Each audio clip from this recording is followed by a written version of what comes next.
Hi, my name is Rob Weingartner. I'm a member of the Outreach Foundation staff and a longtime New Wilmington Mission Conference family member dating back to the early 90s. In this time of confusion and change of COVID and chaos, I'm pleased to have a chance to share with you a word of encouragement.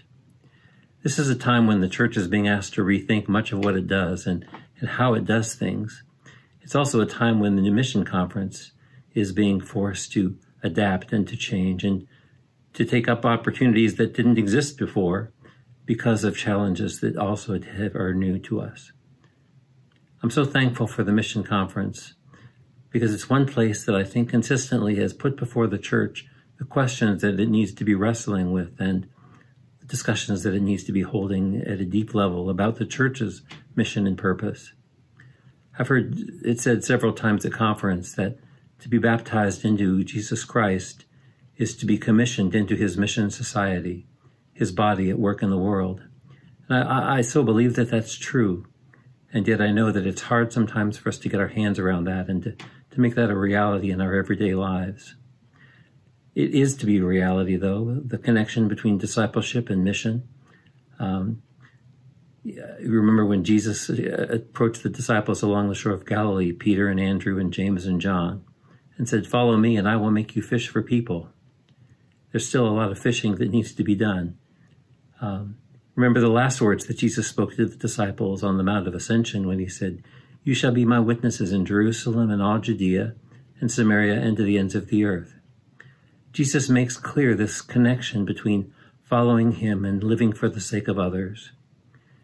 That's another question, that I think the church really needs to be asking, and the conference can help with. For whose sake does the church exist?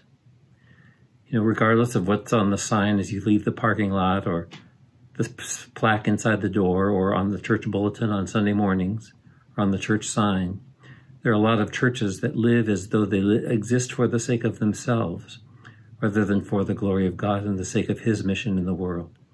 And I'm so thankful for conference as a place to come and wrestle with what that call means in our lives, what it means to live for the sake of others.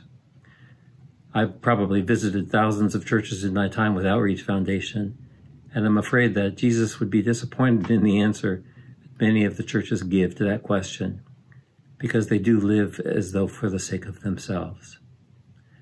What freedom comes? What freedom comes even in times of chaos and challenge when we know that it doesn't depend upon us, that Christ invites us to follow him and to live for him, to exhibit his kingdom to the world. But it doesn't depend upon us, this mission of God. We participate by God's grace in the work of his gathering up all things in Christ Jesus. But it's not finally our job. It's because God is faithful to what he's promised, and because he's promised that his will be accomplished, that we can have confidence in times of stress and strain.